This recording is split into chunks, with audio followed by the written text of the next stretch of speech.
Bueno, amados, que la paz y la gracia del Señor esté con cada uno de ustedes.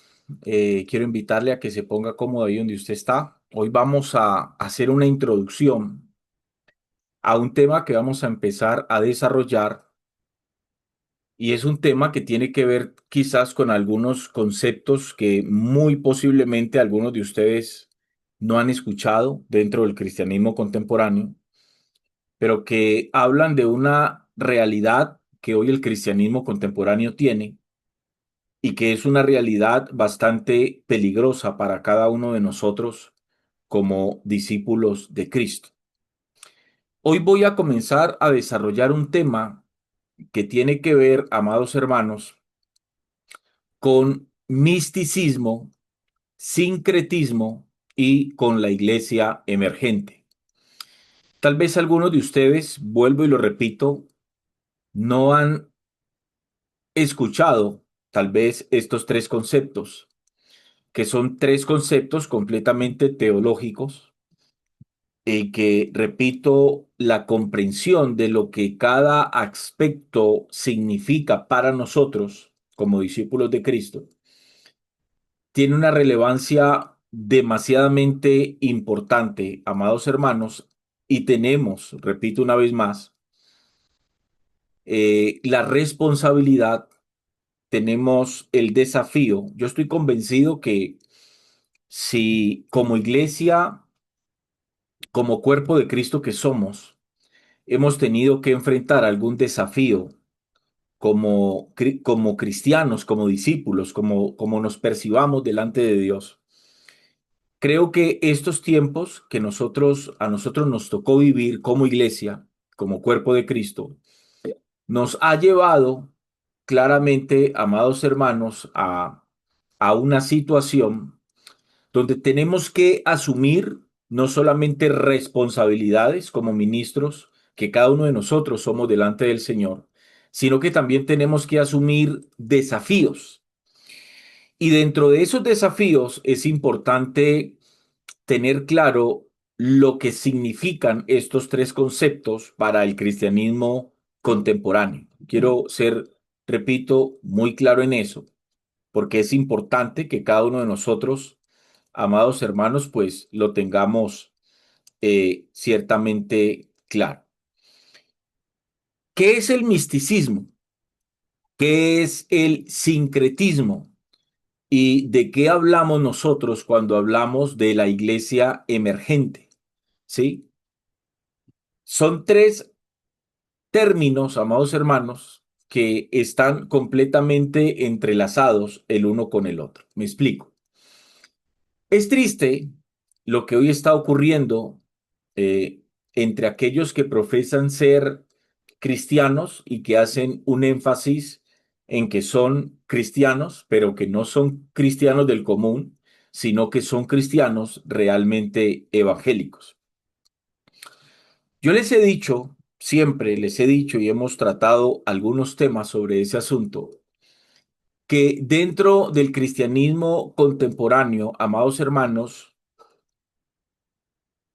tenemos graves problemas con algunos conceptos, ¿sí?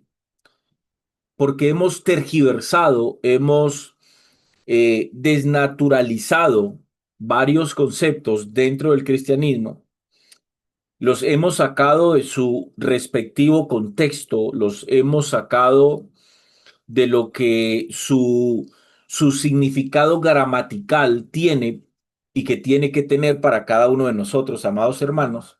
Y el término evangélico, repito, es uno de esos conceptos al cual lo hemos tergiversado y le hemos quitado de relevancia, le hemos restado importancia a ese concepto. Y hoy muchos profesan ser cristianos evangélicos, y quiero que tengan esto claro, y es que siempre que hacemos énfasis en que somos cristianos evangélicos, de hecho les puedo asegurar, se los puedo asegurar sin temor a equivocarme, que dentro del cristianismo contemporáneo te vas a topar con cristianos que dicen ser cristianos evangélicos y que realmente no entienden o no han logrado comprender todavía lo que significa ser realmente evangélico.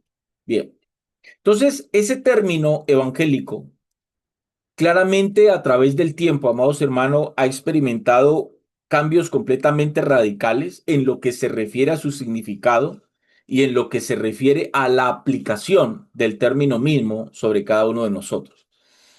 Cuando ese término se tergiversa, cuando ese término se saca de su contexto, cuando a ese término se le resta la etimología, lo que el término significa, amados hermanos, entonces hacemos referencia a que los cristianos que dicen ser evangélicos, cuando afirman ser evangélicos, me refiero a que ellos son los que afirman aceptar la Biblia únicamente como su autoridad máxima, ¿sí? Para poder establecer, para poder conocer a Dios, el camino de Dios, el propósito de Dios, la salvación de Dios, y para poder vivir sus vidas de una manera que realmente le plazca al Señor. Entonces, estamos hablando que la traducción correcta, que la aplicación correcta del término evangélico, estamos hablando de un hombre o de una mujer que realmente, amados hermanos, afirman aceptar la palabra de Dios como el único manual de vida de cada hombre y de cada mujer que profese la fe en Cristo Jesús. El cristiano evangélico, cuando afirma ser evangélico, está afirmando que el conocimiento que él o ella tienen de Dios, el conocimiento que él o ella tienen de la voluntad, del propósito de Dios, de quién es Dios, que el conocimiento que él o ella tienen del evangelio y que el conocimiento que él o ella tienen de doctrina, pues amados hermanos, tiene como fundamento, tiene como sustento la palabra de Dios. No tiene como sustento ninguna experiencia personal, no tiene como sustento bíblico algún libro escrito por quien sea que haya sido escrito, sino que el único sustento escritural es la Biblia, ¿sí? La palabra de Dios. Bien, quiero que nos remitamos a la segunda carta del apóstol Pablo a los Corintios. Segunda carta del apóstol Pablo a los Corintios, capítulo 11. Y vamos a leer del versículo 1 al versículo 4. Y leo en el nombre del Padre, del Hijo y con la dirección del Espíritu Santo de Dios. Dice así: Ojalá me toleraseis un poco de locura. Sí, toleradme, le dice Pablo en su segunda carta a la iglesia en Corinto. Tengan en cuenta que el apóstol Pablo, como apóstol establecido por el Señor, como enviado establecido por el Señor, tenía problemas con la iglesia de Corinto, porque la iglesia en Corinto inicialmente no había creído en el ministerio apostólico del apóstol Pablo. Pablo está haciendo una defensa, hace una defensa de su ministerio apostólico ante la iglesia en Corinto. Y estas palabras que ustedes van a leer aquí del versículo 1 al 4, cuando Pablo le habla a la iglesia en Corinto, son demasiadamente importantes, amados hermanos, para cada uno de nosotros, para poder entender, y recuerden que hoy vamos a tener una introducción al tema que vamos a comenzar a desarrollar para que ustedes puedan entender el daño que el misticismo le ha hecho al cristianismo, el daño que el sincretismo le ha hecho al cristianismo y el daño que le ha hecho a la verdadera iglesia de Cristo, lo que hoy se conoce como la iglesia emergente. Entonces dice Pablo allí en el versículo 2, porque os celo con celo de Dios, pues os he desposado con un solo esposo para presentaros como una virgen pura a Cristo.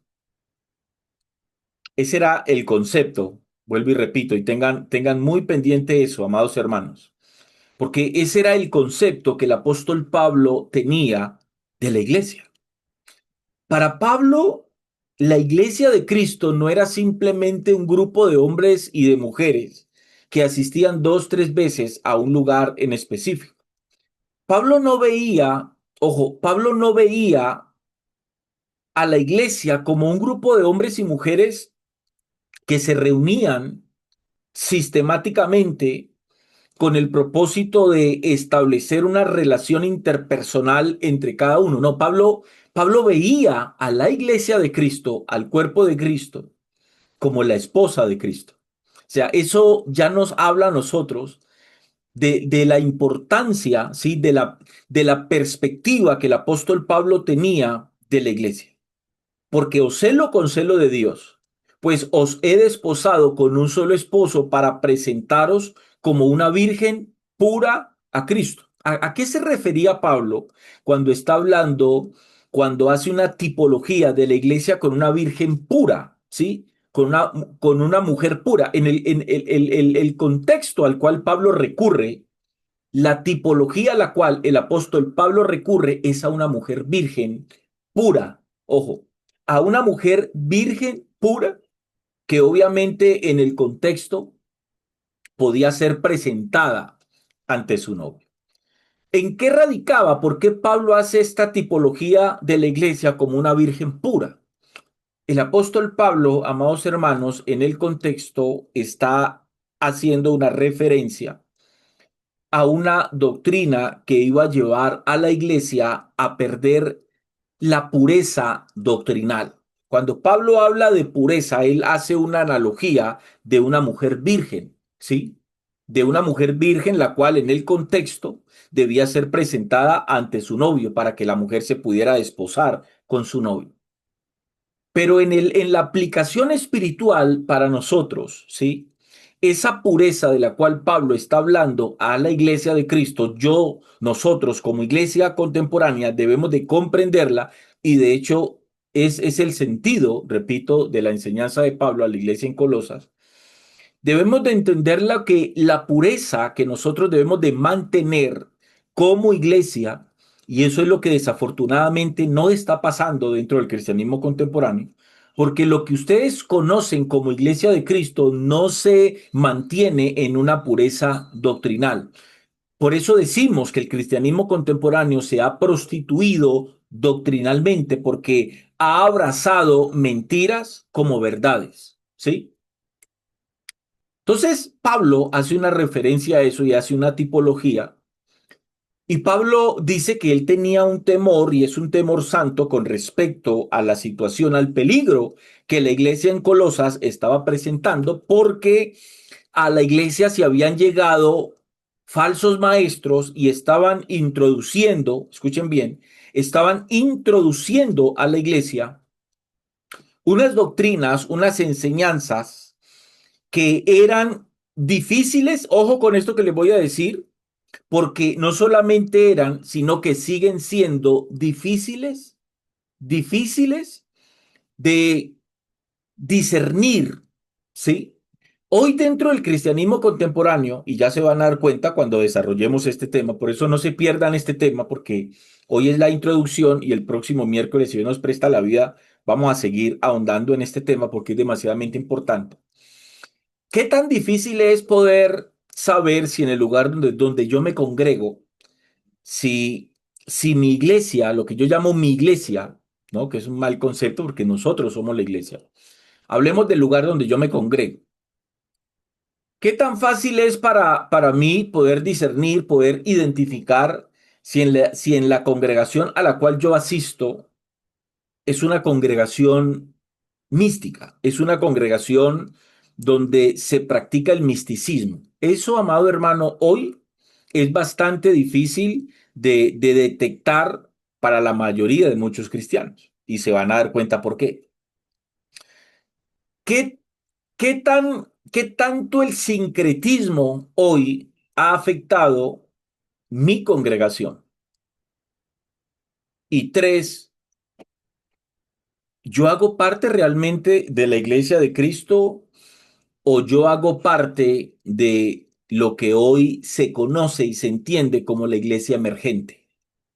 ¿Sí? Son tres preguntas que tienen que ver con misticismo, con sincretismo y con lo que se entiende hoy teológicamente como la iglesia emergente. ¿Qué es la iglesia emergente? Se van a dar cuenta ustedes y van a lograr comprender, amado hermano, eh, los graves problemas que hoy tenemos dentro del cristianismo contemporáneo. Entonces dice Pablo ahí en el versículo 3, expresa ese temor, sí, reverente, un temor santo de Pablo. Y dice Pablo en el versículo 3, pero temo, miren en qué radicaba el temor del apóstol Pablo con la iglesia en este contexto de Corinto. Miren cuál es el problema que tenía Pablo con la iglesia en Corinto. Yo sé que les hablé de la iglesia en Colosas y ahora se van a dar cuenta por qué les hablé de la iglesia en Colosas. Estamos leyendo la carta del apóstol Pablo a la iglesia en Corinto. Pero miren el temor que Pablo tenía con la iglesia. Ahora, esto no implica que Pablo solamente tenía este temor con la iglesia en Corinto, no, porque es el mismo temor que tenía con la iglesia de Corinto, es el mismo temor que lo llevó a escribir la carta a la iglesia en Colosas. Porque tanto en Corinto habían problemas doctrinales, Corinto era un desorden, hermano, había un desorden con respecto a los dones del Espíritu Santo, ¿sí? En Corinto había un completo desorden con respecto a los dones del Espíritu Santo. El problema que Pablo enfrenta con la iglesia en Colosas es el problema del cual vamos a desarrollar a partir de esta enseñanza. Entonces dice en el verso 3, pero temo que como la serpiente con su astucia engañó a Eva. ¿De qué está hablando Pablo allí? ¿Cómo es la palabra? ¿De qué está hablando el apóstol Pablo allí? De la forma como la serpiente, que es el diablo, que es Satanás, engañó a Eva. ¿Cómo la engañó? Dice el apóstol Pablo, con astucia, ¿sí? Y la astucia es una característica, amados hermanos, comprendan esto por favor, porque la astucia es una característica del diablo, el cual ha usado, está usando y seguirá usando hasta que él tenga el permiso para poder atacar, ¿sí?, la obra de Dios, para poder intentar que cada hombre y que cada mujer que hoy está caminando en Cristo se pueda apartar de él, ¿sí? Siempre lo hará con astucia. Ahora Pablo dice, pero temo que como la serpiente con su astucia engañó a Eva, vuestros sentidos sean de alguna manera extraviados de la fidelidad a Cristo. Vuestros sentidos, dice el apóstol Pablo, sean de alguna manera extraviados de la sincera fidelidad a Cristo. Tal vez ustedes han leído en muchas ocasiones este texto, pero lo que quiero, amados hermanos, en esta noche, durante este tiempo, es que ustedes puedan comprender la importancia que tienen estas palabras para cada uno de nosotros como iglesia. Pablo tenía un temor, ¿sí? Y esto es lo que nos lleva a nosotros a plantearnos la pregunta, que es una de cada texto que vamos leyendo. Yo puedo ir estableciendo claridad sobre algunos aspectos doctrinales que tienen que ver con lo que nosotros llamamos sana doctrina. Me explico, ¿a qué hago referencia? La doctrina reformada o la doctrina calvinista es una doctrina que enseña por lo menos que la salvación no se pierde, ¿cierto? Este texto, las palabras del apóstol Pablo en este versículo 3 expresan de manera clara el por qué el temor en el corazón del apóstol Pablo. Pablo tenía un temor, pero temo que como la serpiente con su astucia engañó a Eva, vuestros sentidos sean de alguna manera extraviados de la sincera fidelidad a Cristo. O sea, ¿qué es lo que Pablo está diciendo allí? Pablo está expresando, Pablo está revelando un temor, ¿cierto? Y ese temor radica en que Pablo era plenamente consciente que Satanás puede, ¿cierto? Hasta el día de hoy, podía y puede engañar al pueblo de Dios, engañar a hombres y mujeres que profesan la fe en Cristo Jesús con su astucia. ¿Cuál es el punto? El punto es que si Pablo tuviera claro que era imposible que un hombre o una mujer, después de haber llegado a Cristo, fuese imposible que algún día echara atrás, fuese imposible, dejarse engañar por Satanás, no tiene sentido el temor que Pablo está expresando en este versículo 3. Pablo está expresando un temor, ¿sí? Que está claramente fundamentado en una realidad, en una verdad absoluta que él está expresando. Siento temor que así como Satanás con su astucia engañó a Eva, ustedes también sean engañados y que a través de ese engaño ustedes pierdan la fidelidad a Cristo. Ahora miren lo que Pablo dice en el versículo 4. Porque si viene alguno predicando a otro Jesús que el que os hemos predicado, y eso es importante para nosotros. Yo sé que usted tal vez ha leído muchas veces este versículo 4, amado hermano, pero es importante que usted entienda la relevancia de las palabras de Pablo a cada uno de nosotros como iglesia. ¿Por qué? Porque Pablo está hablando de otro Jesús. Y eso es completamente interesante. Pablo está hablando de otro Jesús, ¿sí? De un Jesús que él no había predicado y que ninguno de los apóstoles en su contexto había predicado. Porque si viene alguno predicando a otro Jesús, ¿sí? O sea, es importante entender esto porque uno dice, ¿cómo así, Pablo? ¿Por qué se refirió a otro Jesús? O sea, ¿cuántos Jesús hay? Esa es la pregunta, ¿cierto? Esa es la pregunta que yo tengo que establecerme cuando yo leo estas palabras de Pablo en el versículo 4. Porque claramente hay un solo Jesús, hay un solo Señor, hay un solo mediador entre Dios y el hombre, que es nuestro Señor Jesucristo. No hay dos ni tres Jesuses, bíblicamente hablando.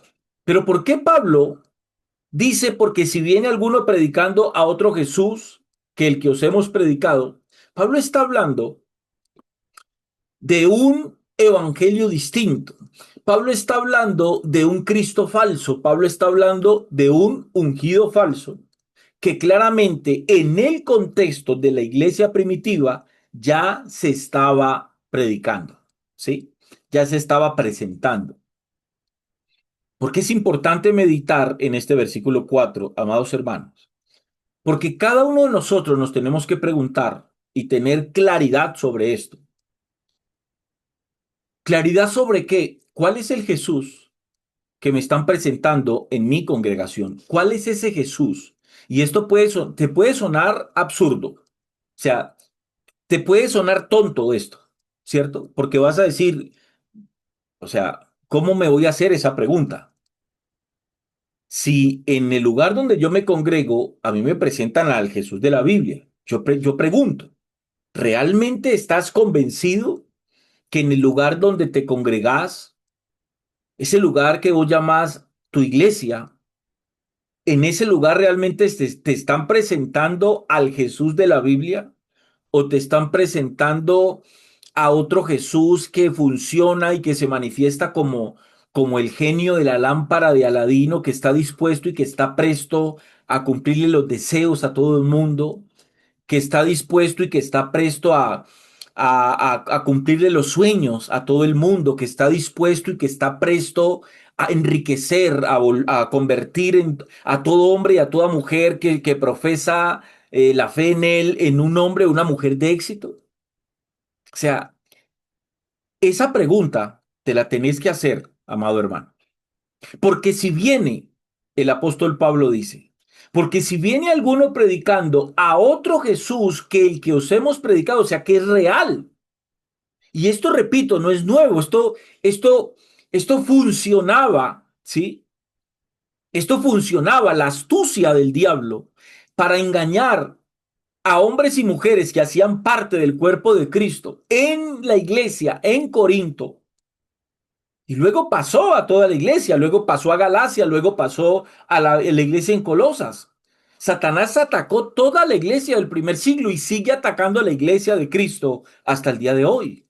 Por eso es importante que todo hombre y toda mujer tenga plena claridad si realmente en el lugar donde se congrega le están predicando al Cristo de la Biblia, a ese Cristo que exige un rendimiento de vida, un rendimiento de propósito, a ese Cristo que exige muerte espiritual, a ese Cristo que exige que cada uno tomemos nuestra cruz todos los días y lo sigamos a Él. Ese es el Cristo de la Biblia, ¿no? Entonces dice Pablo, ahora salta a otro tema que para mí es alarmante, amado hermano, y tiene que ser alarmante para cada uno de nosotros, de los que testificamos la fe en Cristo Jesús. ¿Alarmante en qué sentido? Miren lo que Pablo dice. Porque si viene alguno predicando a otro Jesús que el que os hemos predicado, ahora salta a otra cosa. O si recibís otro espíritu. Hermano, mediten en eso. Yo no quiero leer esto por leerlo. Hace muchos años aprendí que la Biblia no es un libro para leer, hermano. La Biblia es un libro para estudiar. La Biblia es un libro para meditar. La Biblia es un libro para pensar, para meditar en lo que yo estoy leyendo. Y esa meditación implica yo poder extraer, ojo, yo poder extraer lo que el texto contiene para mi vida hoy. Porque a mí me llama mucho la atención, vuelvo y lo repito, y les tiene que llamar la atención a todos ustedes, si realmente son iglesia de Cristo, lo que Pablo está diciendo aquí. Porque Pablo dice que la iglesia en Corinto no tenía ningún problema en ese contexto de recibir otro espíritu que el que ellos habían recibido. ¿Ustedes entienden por qué Juan en una de sus cartas dice que nosotros tenemos que probar los espíritus si vienen de Dios, si son de Dios? Ese es uno de los desafíos. Recuerden que iniciando les dije que nosotros tenemos, amados, un desafío por delante. Es que no es simplemente comprar, o sea, a ver, esto no es simplemente decir yo soy cristiano y qué tengo que hacer para volverme cristiano. Bueno, entonces voy mañana, madrugo a una librería, compro una Biblia y listo, yo comienzo a congregarme y ya soy cristiano. No, espera un momento, que esto no es tan simple como mucha gente lo entiende o como mucha gente lo percibe. ¿Por qué Pablo habla aquí de otro espíritu? Porque claramente, aún, escúcheme bien, en el tiempo, en el contexto de la iglesia del primer siglo, ya se estaba moviendo un espíritu completamente diferente al que la iglesia real de Cristo había recibido. Y la peligrosidad de este falso espíritu es que la iglesia lo entendía, lo percibía, lo recibía como una manifestación, como un mover realmente del Espíritu Santo de Dios. O sea, esto no es algo nuevo, amados hermanos, esto no es algo que se lo inventó un pastor hace 10, 20, 30 años, 50 años atrás. Esto es una realidad que vivía la iglesia primitiva, amado hermano, desde el primer siglo. O si recibís otro espíritu que el que habéis recibido. Interesante eso. Es interesante porque, créanme, amados hermanos, y me doy cuenta todos los días de esto, que el cristianismo contemporáneo está percibiendo, está recibiendo, está aceptando un espíritu que no es el espíritu de Dios. Un espíritu que no es el espíritu de Dios. Y lo que les voy a decir aquí les tiene que quitar el sueño. Ojo, lo que les voy a decir aquí les tiene que quitar el sueño, amado hermano, literal. O sea, ustedes se tienen que preocupar a partir de lo que les voy a decir a continuación. Ojo con lo que les voy a decir a continuación. ¿Cuál es el peligro? ¿Cuál es el problema de no tener la suficiente capacidad desde lo escritural para yo poder tener claridad y poder discernir sin ningún problema si el espíritu, ¿sí? Si el mover, cuando yo pruebo los espíritus, ¿sí? Cuando yo pruebo los espíritus, cuando yo pruebo el espíritu de un predicador, cuando yo pruebo, cuando yo discierno la enseñanza de un predicador, yo tengo que lograr discernir si dicha enseñanza es una enseñanza que está ministrando el Espíritu Santo de Dios o es una enseñanza que está ministrando un espíritu extraño. Yo le aseguro, se los aseguro, amados hermanos, que muchos cristianos hoy no hacen ese ejercicio en sus congregaciones. Ellos de manera automática abren la boca, abren la boca y métanme aquí lo que quieran. Y viene el predicador y pum, le mete de todo. Y ellos simplemente mastican y tragan y no logran discernir si lo que les están metiendo en la boca es un pan del cielo o es un pan vinagre, amados hermanos, que no los está ni edificando y no los está estructurando como lo que realmente son, un cuerpo espiritual, porque la iglesia es el cuerpo de Cristo, el cual tiene que ser estructurado, edificado por medio de la palabra de Dios, que es lo que yo siempre les he dicho. Esa es la importancia de yo saber, tener claridad, que en el lugar donde yo me congrego realmente estoy siendo edificado en la palabra de Dios. ¿Por qué esto es supremamente delicado? Me explico. Porque cuando yo no tengo claridad para poder probar los espíritus, como dijo Juan, a ver si son de Dios o no son de Dios, aquí es donde está el problema. ¿Cuál es el fruto? El fruto sí o sí terminará siendo la blasfemia contra el Espíritu Santo. Esto es lo que nos tiene que quitar el sueño. Esto es lo que nos tiene que preocupar. ¿Por qué nos tiene que quitar el sueño y por qué nos tiene que preocupar? Porque según Jesús, el Hijo de Dios, Dios mismo, la blasfemia contra el Espíritu Santo es el único pecado imperdonable. Ahora entienden por qué les digo que esto les tiene que quitar el sueño. Porque si alguno de nosotros, ojo, si alguno de nosotros hemos caído en este pecado de blasfemar contra el Espíritu Santo, según la Biblia, y repito, no me remito a una filosofía humana, no me remito a un pensamiento humano, no me remito a un simple pensamiento dogmático, no, me remito a la Escritura. ¿Qué dice la Escritura? Que el pecado de la blasfemia contra el Espíritu Santo es el único pecado imperdonable. ¿Qué es blasfemar contra el Espíritu Santo? Pastor, ¿qué tiene que ver el pecado de la blasfemia contra el Espíritu Santo con esto que usted está diciendo? Me explico. Que si yo tengo la capacidad, que no la deberíamos tener, de recibir a un espíritu extraño como si fuera el Espíritu Santo de Dios, si yo no tengo la claridad de discernir si un espíritu viene de Dios o no, yo voy a caer en ese pecado porque voy a terminar asumiendo que dicha manifestación, que dicha enseñanza, que dicho movimiento es de Dios, es del Espíritu Santo. Y la blasfemia contra el Espíritu Santo es atribuirle al Espíritu Santo algo que el Espíritu Santo no está haciendo.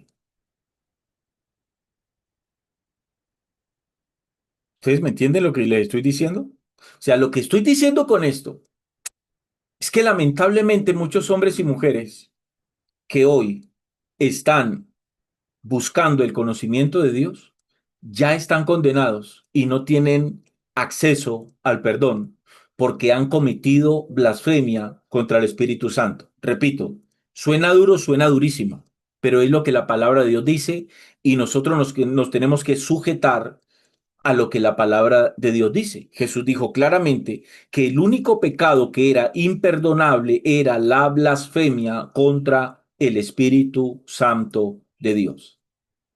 Entonces aquí Pablo está hablando de un Jesús diferente, Pablo está hablando de un espíritu diferente, pero ahora va a hablar de un evangelio diferente. O sea, tenemos tres problemas a analizar, cada uno de nosotros como cristianos o como discípulos de Cristo.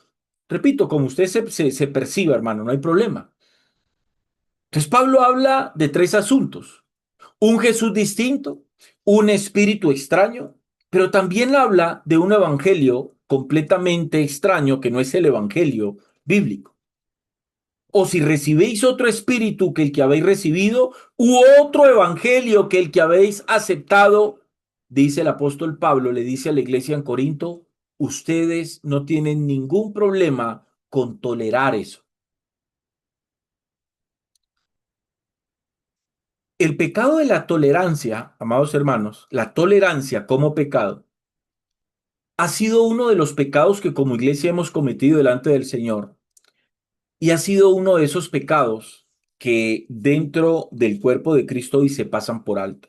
Porque lo he dicho siempre y vuelvo y lo repito, amados hermanos.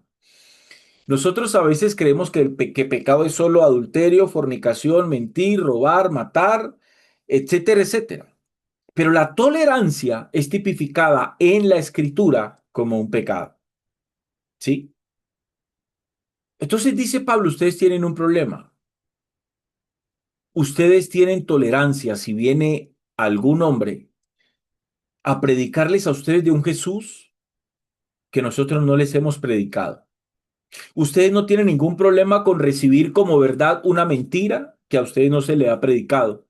Ustedes no tienen ningún problema con recibir a un espíritu extraño como si ese espíritu viniera de parte de Dios, como si fuera el espíritu de Dios, como si fuera una manifestación del Espíritu Santo de Dios. Y ustedes tampoco tienen ningún problema con recibir un evangelio completamente distinto al que nosotros les hemos predicado. Dice el apóstol Pablo, bien lo toleráis.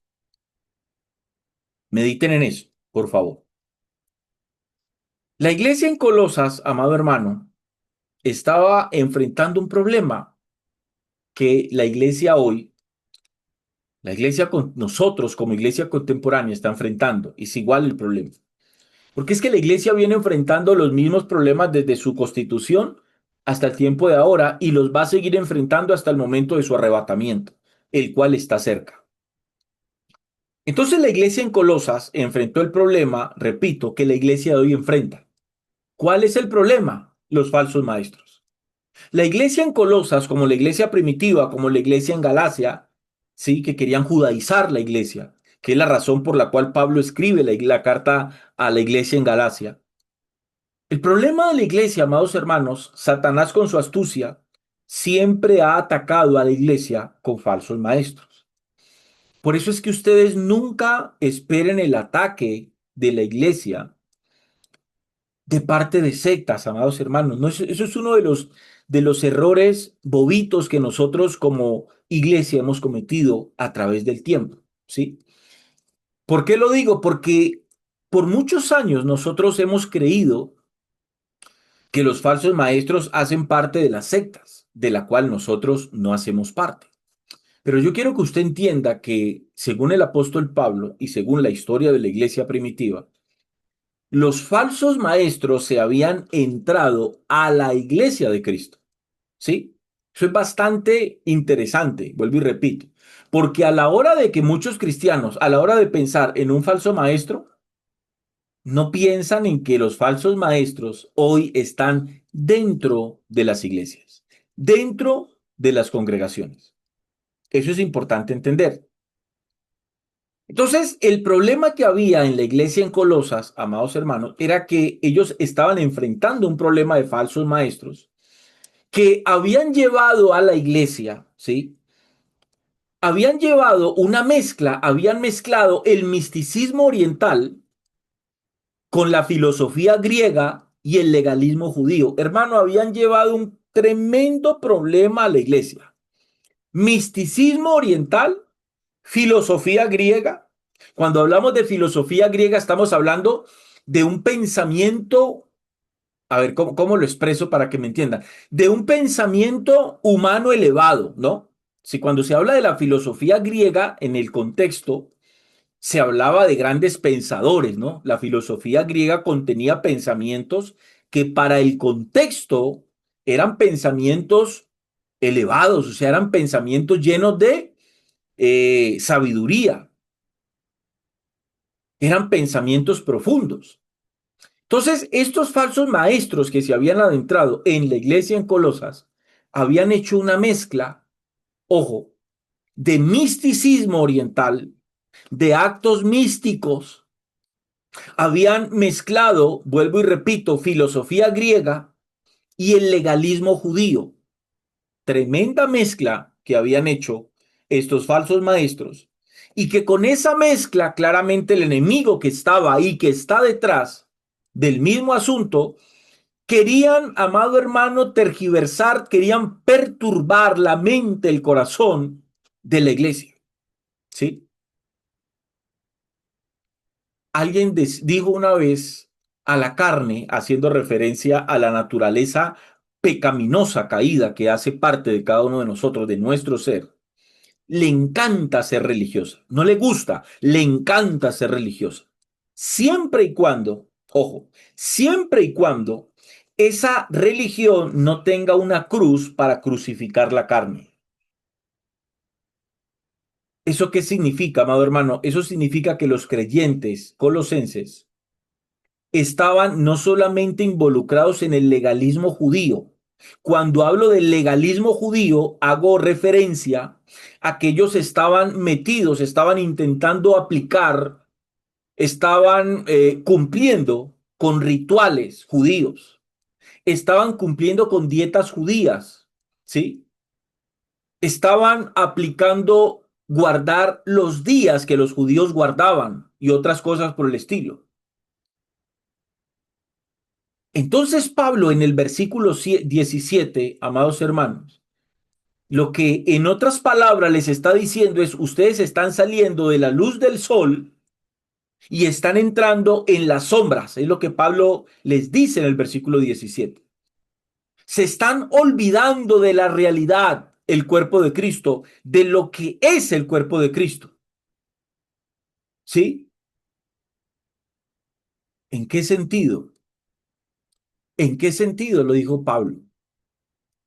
Como cuando un niño, amado hermano, admira, tiene enfrente la fotografía de su padre, mientras que ese padre que está allí en esa fotografía está al lado de él, pero él se enfoca más en la fotografía de su padre y se olvida de la presencia de su padre, ¿sí? Ignora su presencia.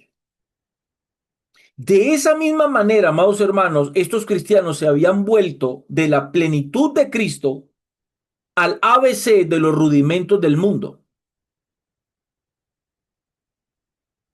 Y esto es importante que lo entendamos, porque lo que Pablo expresa es que nosotros en Cristo estamos plenos. Nuestra plenitud es Cristo mismo. ¿Eso qué significa? Eso puede tener mucho significado, amado hermano, para muchos de nosotros, ¿sí? Puede tener distintos significados para cada uno de nosotros. Pero en el contexto en el cual estamos hablando, tiene una relevancia muy importante. Y es que yo les aseguro, amados hermanos, por lo que he experimentado, por lo que sigo viendo del cristianismo contemporáneo, que está más perdido que Adán el día de la madre, y que está más perdido que Gaviota en Bolivia, amado hermano, estoy plenamente convencido que muchos no han logrado entender la profundidad de las palabras de Pablo cuando dijo que cada uno de nosotros en Cristo teníamos la plenitud. ¿Cuál plenitud? La misma plenitud de Cristo. Porque en Él habita, dice Pablo, corporalmente toda la deidad.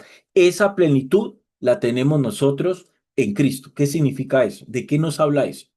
Repito, eso puede tener muchas variaciones en cuanto a significados, pero yo les voy a hablar de una que me parece muy importante para el tiempo que cada uno de nosotros como iglesia estamos viviendo. Hoy ustedes lamentablemente se encuentran, cuando hablamos de misticismo, cuando hablamos de sincretismo y cuando hablamos de iglesia emergente, amado hermano, ustedes se van a encontrar hoy dentro del cristianismo contemporáneo a muchos cristianos que consciente o inconscientemente actúan como si hubieran hecho a un lado a Cristo, ¿cierto? Como si hubieran hecho a un lado a Cristo. De hecho, por sus actos, por lo que dicen, por lo que hablan, por lo que piensan, están expresando que no solamente hicieron a un lado a Cristo, sino que hicieron también a un lado la palabra de Dios. ¿Por qué? Porque sus vidas no están siendo direccionadas por la palabra de Dios, sino que están siendo direccionadas por sus almas, por sus emociones. Y ahí es cuando ustedes caen, a ver, ahí es cuando ustedes se topan, se dan cuenta de cómo hoy muchos hombres y mujeres que se proclaman cristianos, disque evangélicos, terminan actuando como idólatras y terminan quitando del lugar de preeminencia a Cristo y ponen falsos maestros en el lugar donde debería estar Cristo. ¿A qué me refiero? ¿A qué me refiero con eso? Hace pocos días, este falso profeta llamado Juan Carlos Harrigan hizo en Estados Unidos uno de los eventos que acostumbra hacer. Fue supuestamente un congreso de transferencia de unción. Eso es una cosa de locos, hermano. Un congreso de transferencia de unciones. ¿Eso qué implicaba? Eso implicaba obviamente que el que quería recibir la unción que tiene Juan Carlos Harrigan, es una cosa bastante, a mí me da hasta pena hablar de esto, o sea, me siento tonto hablar de esto, pero, o sea, Dios, pero es la realidad del cristianismo hoy, ¿sí? O sea, para mí a estas alturas, hablar de transferencia de unción, eso es algo que, hermano, raya en lo estúpido. Perdóneme la palabra, pero es algo que raya en lo estúpido. Pero, ¿qué le vamos a hacer? Es la realidad que tenemos y es de lo que tenemos que hablar. Conozco a un pastor, dice él que es pastor aquí en la ciudad de Cali. Es un hombre lleno de almatismo, es un idólatra completo porque para él Juan Carlos Harrigan es una especie de iluminado, ¿no? Él lo ve como un ungido de Dios y no tiene comprensión de qué realmente es lo que significa la unción y yo se los he hablado. La unción no es algo, amados hermanos, la unción es alguien, según el apóstol Juan, cuando dijo, y vosotros tenéis la unción del santo en su carta. La unción no es algo, la unción no es un líquido, la unción no es una gaseosa, hermano. La unción no es un poco de aceite metido en un frasco de vidrio, que usted lo puede tomar y lo puede vertir sobre la persona que a usted le dé la gana. Eso no es la unción, hermano. Pero es como estos falsos maestros enseñan de lo que es unción. La unción es el Espíritu Santo mismo, el cual mora y habita en cada uno de nosotros y posa sobre quien Él quiere. Esto no depende de ningún hombre. Esto no es que yo voy a hacer un congreso de transmisión de unción.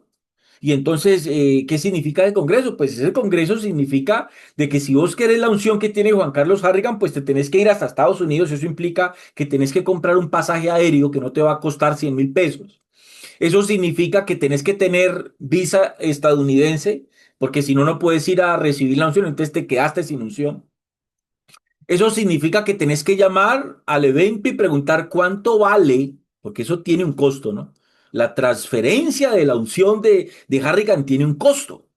Entonces muchos fueron, y por ahí están unas imágenes que yo me quedo frío de de ver lo que muchos cristianos entienden como tremendas revelaciones.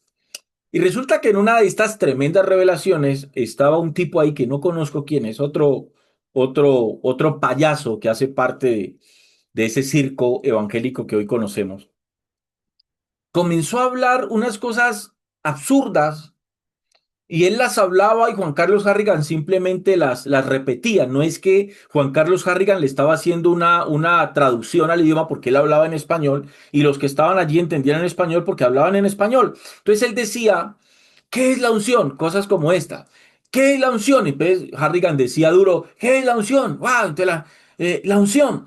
El aceite, decía este hombre, utilizando pues ese tono, ¿no? Ese tono de voz que para muchos es un tono que cuando alguien habla con ese tono de voz es porque el Espíritu Santo está hablando a través de esa persona. Es una cosa de locos. Entonces él decía, la unción representaba en el Antiguo Testamento aceite y la gente gritaba. Hágame el favor, la gente gritaba de escuchar a ese señor decir que el aceite bajo el Antiguo Testamento era tipología de unción del Espíritu Santo. O sea, ¿yo por qué voy a gritar por eso? Y la gente gritaba como loca, aterrado de la revelación, ¿no? De las palabras tan profundas que ese hombre estaba diciendo. Y siguió, y Harrigan simplemente repetía lo que él decía. ¿Qué significa Cristo? Y Harrigan decía, ¿qué significa Cristo? Y la gente gritando como loca. Un frenesí tremendo, hermano, una cosa, un sincretismo y un misticismo terrible manifestado allí. Cristo decía, significa ungido. Y la unción bajo el antiguo pacto estaba representada en aceite. ¿Qué significa? O sea, cuando yo vi esto, hermano, yo sentí pena ajena, o sea, yo sentí una vergüenza. En serio, que sentí vergüenza que alguien con dos dedos de frente y con un conocimiento básico de la escritura al ver esto se burle de lo que hoy es el cristianismo contemporáneo, en serio. Es que da vergüenza esto. ¿Qué significa ungido? Significa alguien que está, eh, eh, que tiene la presencia de Dios tipificada en aceite. Y entonces soltó esta y dijo, entonces, ¿quién es que Cristo es el ungido? Amén, amén. Entonces, ¿qué es Cristo? Y la gente se quedó en silencio y soltó. Eso está en YouTube, lo pueden buscar, amados hermanos. Lo pueden buscar, ahí está en YouTube. Entonces, ¿qué es Cristo? Y la gente hizo silencio. Y dijo este hombre, Cristo Jesús es aceite. Y cuando dijo Cristo Jesús es aceite, hermano, ahí está el video, búsquenlo. La gente comenzó a gritar despavorida como si hubieran escuchado un misterio impresionante, como si hubieran escuchado una tremenda revelación, casi que como el día y la hora del arrebatamiento de la iglesia por hablar de algo, ¿no? Una cosa impresionante. ¿Por qué gritaron? Porque ese tipo dijo que Jesús entonces era aceite, que Jesús era aceite. Hágame el favor. No explicó si era aceite de palma, si era aceite de si era aceite de oliva, si era aceite de girasol. No, no lo explicó. Pero ante la supuesta revelación que Jesús era aceite, la gente gritaba como loca. Y créame que yo sentí pena ajena. Yo sentí pena ajena, hermano. Porque me doy cuenta perfectamente de cómo se cumple la palabra de Dios en lo que hoy nosotros llamamos cristianismo contemporáneo. La gente se deja enredar por palabras que pueden tener un matiz de sabiduría y de revelación. ¿Pero por qué? Porque no conocen la palabra de Dios. Vayámonos a la carta del apóstol Pablo a los Colosenses. Y miremos lo que Pablo le dice allí a la iglesia en Colosas, o sea, lo que nos habla a nosotros, porque es la carta a la iglesia que estaba en Colosas establecida. Colosenses capítulo 2 del versículo 1 al 10. Y bueno, cuando busquen el video ya se van a dar cuenta el show que hacían. El señor Juan Carlos Harrigan ponía una cola de pastores, de cristianos que habían ido de varias partes del mundo, iban caminando y él les hacía así, les ponía las manos y la gente caía y que recibe la transferencia de la unción como si la unción, como si él manejara el Espíritu Santo a la manera como a él le dé la gana. Y entonces, si a mí me da la gana, te pongo las manos encima y eso quiere decir que el Espíritu Santo está en la obligación de establecer habitación en tu vida, te recibe la transferencia de la unción. Y este pastor que te digo yo que conozco, llegó de allá, hermano, y comenzó a poner en Facebook que él se había traído la unción que Dios le había dado a Juan Carlos Harrigan. ¿Y saben qué están haciendo? Ahora está haciendo exactamente lo mismo que Juan Carlos Harrigan. Está haciendo disque, eh, ¿cómo se llama? Campañas evangélicas al aire libre para sanación y milagros. O sea, él está convencido que fue hasta Estados Unidos, recibió la unción de Juan Carlos Harrigan y se la trajo. Y ahora esa unción está con él. Y entonces él ahora va a replicar aquí en Cali lo que el señor Juan Carlos Harrigan, su show y su circo está haciendo por todo el mundo. Colosenses capítulo 2 del verso 1 al 10, miren lo que Pablo le escribe a la iglesia en Colosas. Porque quiero que sepáis cuán gran lucha sostengo por vosotros. Miren lo que Pablo le dice a la iglesia en Colosas. Porque quiero que sepáis cuán gran lucha sostengo por vosotros. Pablo tenía que luchar desde lo espiritual para que la iglesia fuera guardada de estos falsos maestros. Y por los que están en la Odisea, dice Pablo, y por todos los que nunca han visto mi rostro, para que sean consolados sus corazones, unidos en amor, hasta alcanzar todas las riquezas de pleno entendimiento, a fin de conocer el misterio de Dios, el Padre y de Cristo. Verso 3. en quien están escondidos todos los tesoros de la sabiduría y del conocimiento.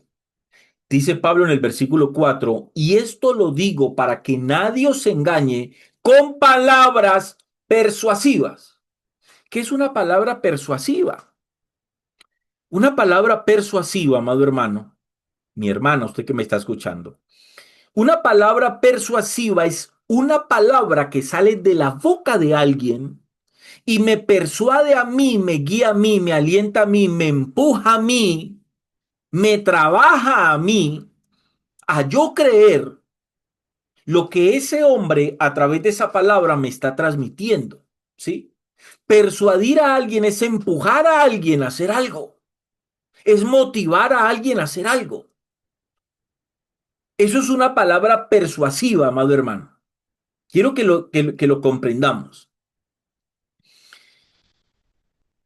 Verso 2: para que sean consolados sus corazones unidos en amor hasta alcanzar todas las riquezas de pleno entendimiento, a fin de conocer el misterio de Dios el Padre y de Cristo, en quien están escondidos todos los tesoros de la sabiduría y del conocimiento.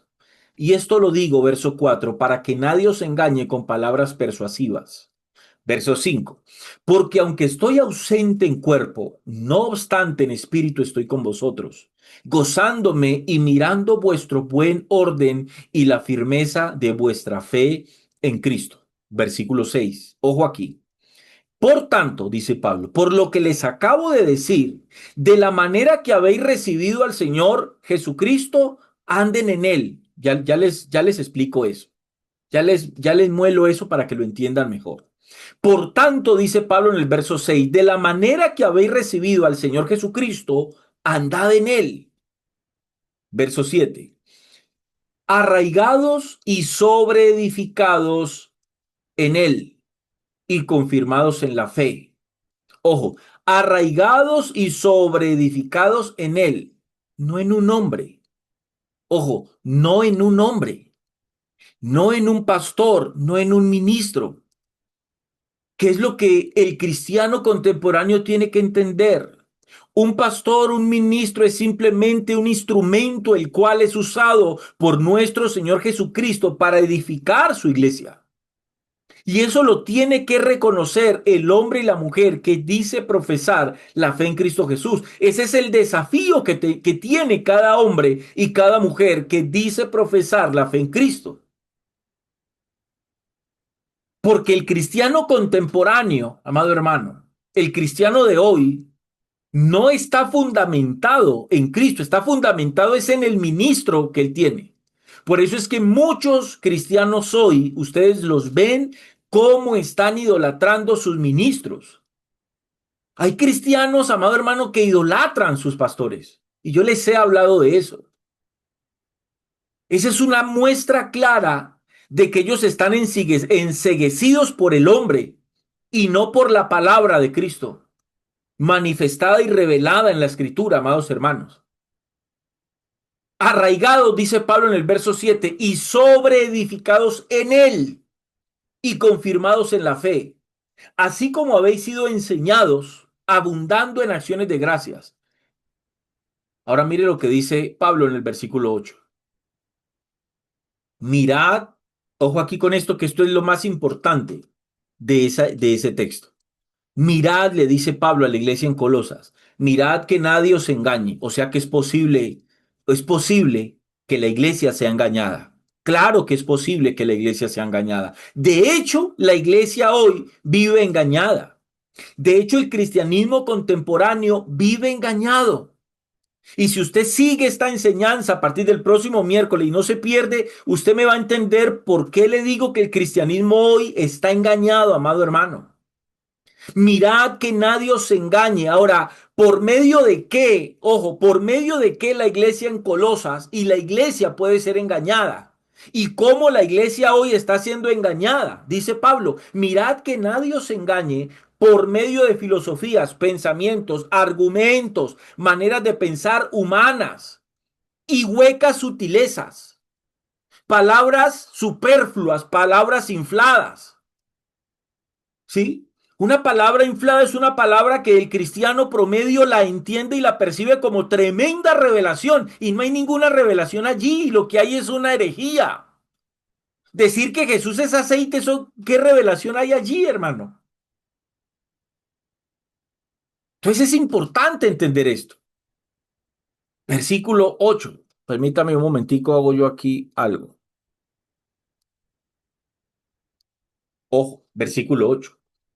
Mirad que nadie os engañe por medio de filosofías y huecas sutilezas, pensamientos de hombres. Y esto tiene que ver con la capacidad que hoy el cristianismo realmente, y lo digo con dolor, porque me duele ver a hombres y mujeres idolatrar hombres. Me duele ver a hombres y mujeres que profesan la fe en Cristo abrazar como verdad mentiras. Me duele ver cómo tanta gente está siendo engañada por estos falsos ministros. Me duele, en verdad lo digo, delante de Dios, me duele. Mirad que nadie os engañe por medio de filosofías y huecas sutilezas, según las tradiciones de los hombres, conforme a los rudimentos del mundo y no según Cristo. Ustedes van a entender cómo el cristianismo de hoy está lleno de rudimentos del mundo y no según Cristo. Las falsas enseñanzas entre los colosenses estaban marcadas, amados hermanos, por un énfasis. Y ese énfasis implicaba filosofía y huecas sutilezas. ¿Sí? Y esas filosofías humanas y huecas sutilezas, ojo, eran según las tradiciones. Pablo dice, según las tradiciones de los hombres. ¿Eso qué significa? Que esas enseñanzas, esas manifestaciones, ¿sí? Ojo, esas enseñanzas, esas manifestaciones, tenían como sello o tenían el sello del hombre, no de Dios. No estaban siendo dadas, no estaban siendo transmitidas por el Espíritu Santo como tiene que ser, sino que estaban siendo transmitidas y son transmitidas por hombres. Versículo 4, perdón, versículo 9. Porque en él habita corporalmente toda la plenitud de la deidad. Está hablando de Cristo. Y el verso 10 dice Pablo, y vosotros estáis completos en él. Ojo, y vosotros estáis completos en él, que es la cabeza de todo principado. Está hablando de autoridad.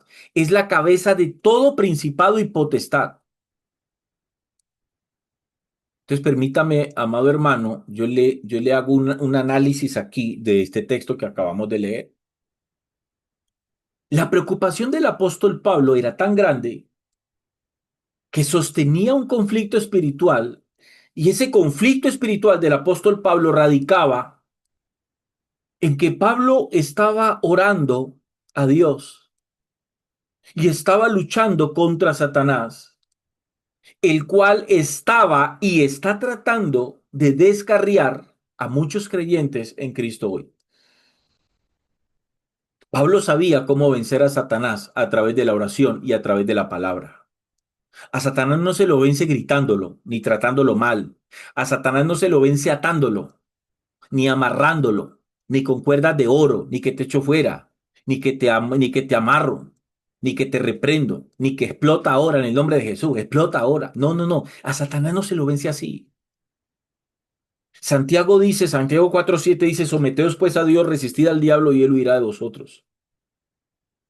Pablo sabía que la oración y la palabra de Dios era el poder con el cual se derrota a Satanás.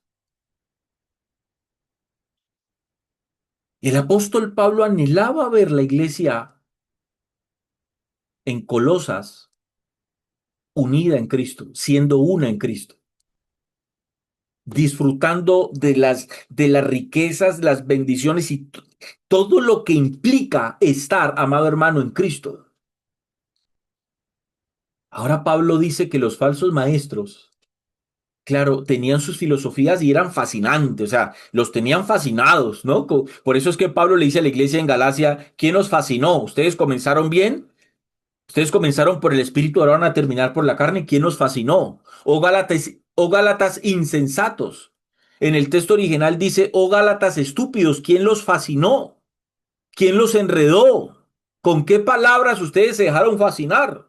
Con que Jesús era aceite. Ustedes se dejaron fascinar porque alguien dijo que Jesús era aceite. Y ustedes dijeron a eso que tremenda revelación y que yo quiero decir que cuánto vale eso. ¿En serio? Estos falsos maestros tenían filosofías fascinantes. ¿Qué es lo que la gente busca hoy? La gente hoy no busca palabra de Dios. La gente hoy busca mensajes fascinantes que no están sujetos a la palabra de Dios, que no contienen verdad, que no contienen esa verdad que nos hace libres a cada uno de nosotros. Ojo, pero si yo estoy en Cristo, amados hermanos, si yo estoy en Cristo tenemos todos los tesoros de la sabiduría y del conocimiento. Porque lo tenemos a Él, estamos en Él y el Espíritu Santo está en nosotros, amados hermanos. Cualquier filosofía, amado hermano, que provenga del hombre, no tiene lugar, no tiene comparación a lo que en Cristo tenemos. No tiene que ser digna de nuestra consideración. A eso es a lo que hago referencia. Más ricos somos en Él. La verdadera sabiduría está en Él. Yo les he dicho, nosotros como iglesia hoy no necesitamos más revelación. El canon bíblico se cerró, Dios hoy no está revelando nada. Lo que la iglesia necesita hoy es iluminación de lo que Él reveló en su palabra. Eso es lo que necesitamos. ¿Por qué nos vamos a rebajar a seguir doctrinas inventadas por hombres? ¿Por qué recibir a estos falsos maestros que hoy abundan, amados hermanos, en la televisión y en el internet? Y los estamos recibiendo como tremendos hombres de Dios y estamos abrazando sus falsas doctrinas, sus mentiras, como si fueran verdad.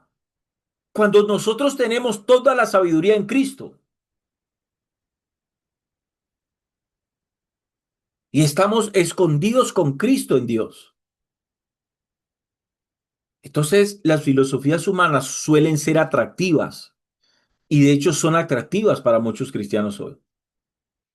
¿Por qué? Porque las filosofías humanas y las huecas sutilezas alardean de sabiduría y de inteligencia. Y créanme, amados hermanos, que a menudo los cristianos jóvenes, cuando hablo de cristianos jóvenes, estoy hablando de hombres y mujeres no jóvenes en edad, sino jóvenes en conocimiento de Dios, se dejan seducir por estas palabras persuasivas.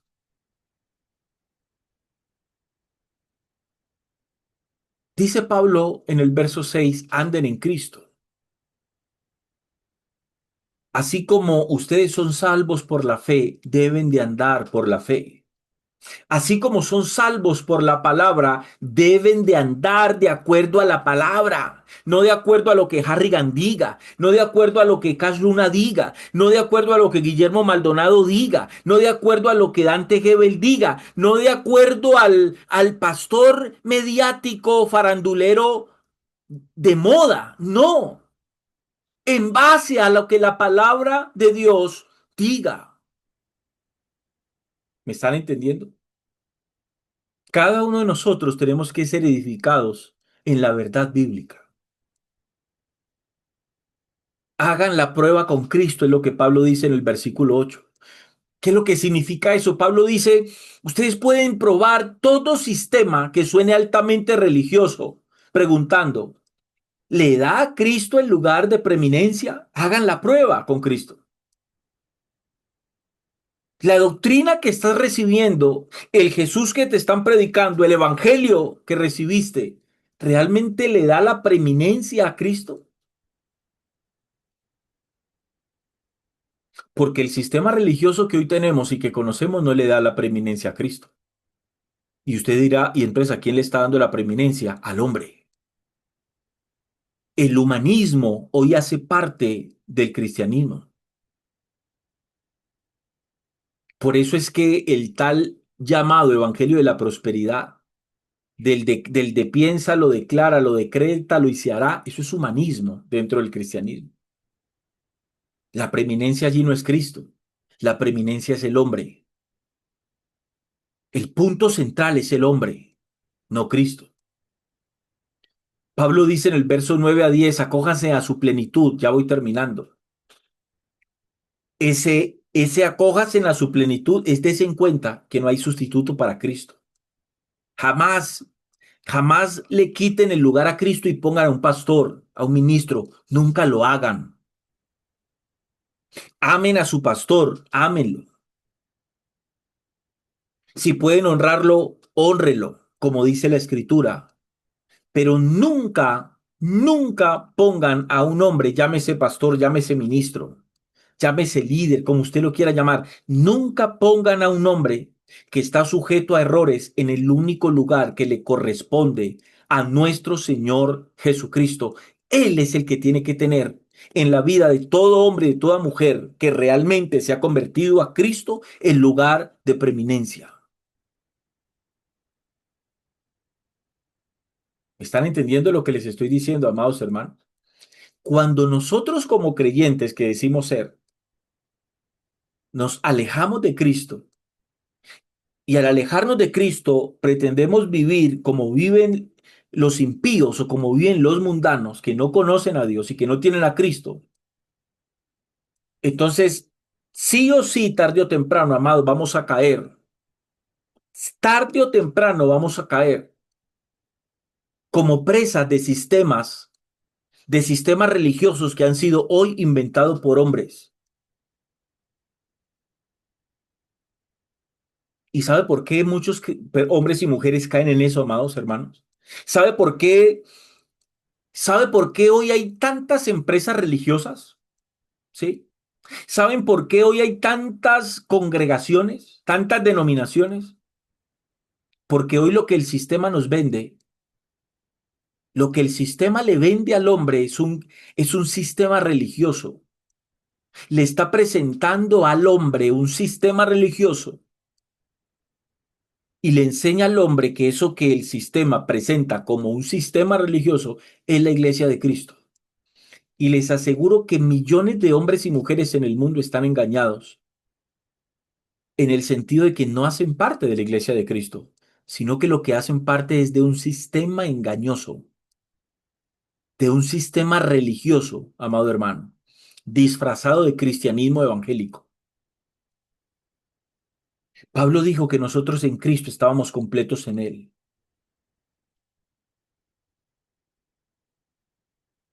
¿Qué impulsó el deseo dentro del cristianismo, amado hermano, de buscar el misticismo?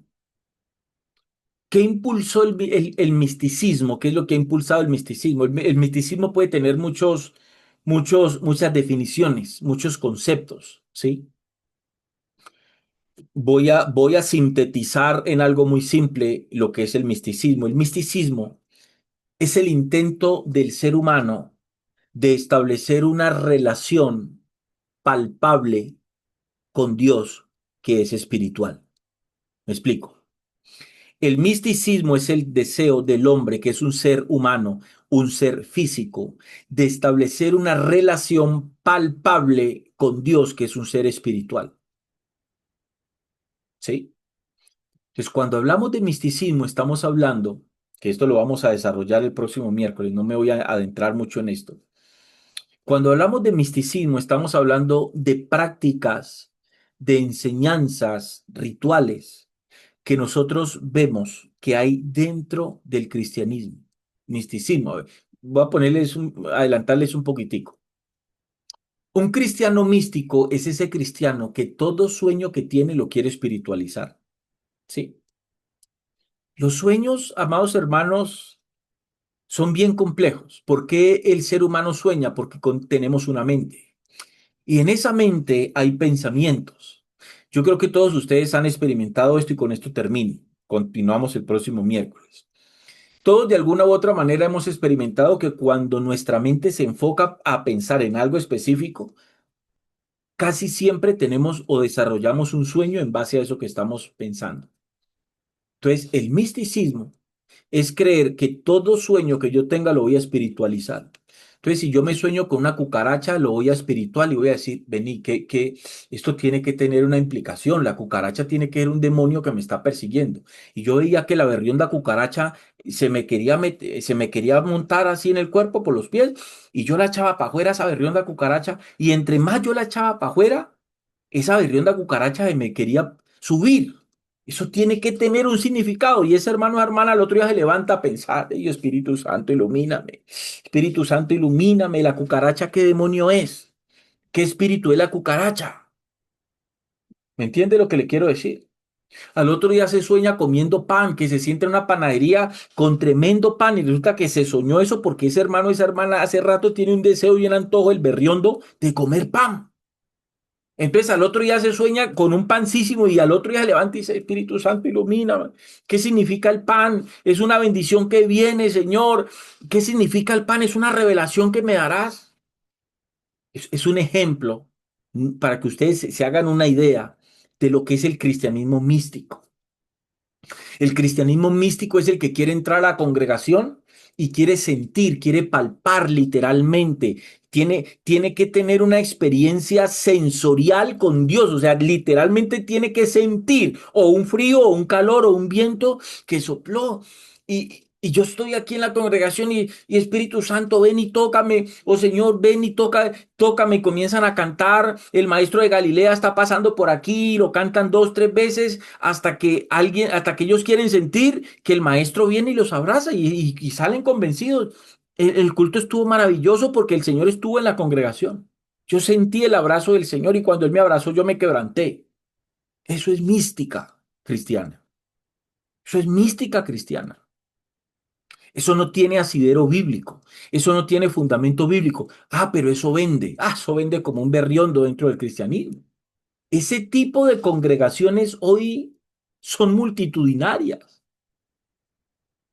pero allí no vas a encontrar realmente una relación con Dios, porque Dios hoy no se relaciona con el hombre de manera sensorial. Dios es espíritu y no hay relación entre lo espíritu y lo material en ese sentido, hermano. Pero ese es uno de los grandes errores que tenemos dentro del cristianismo contemporáneo. Entonces, los invito el próximo miércoles a la misma hora, a partir de las 8 p.m. hora Colombia.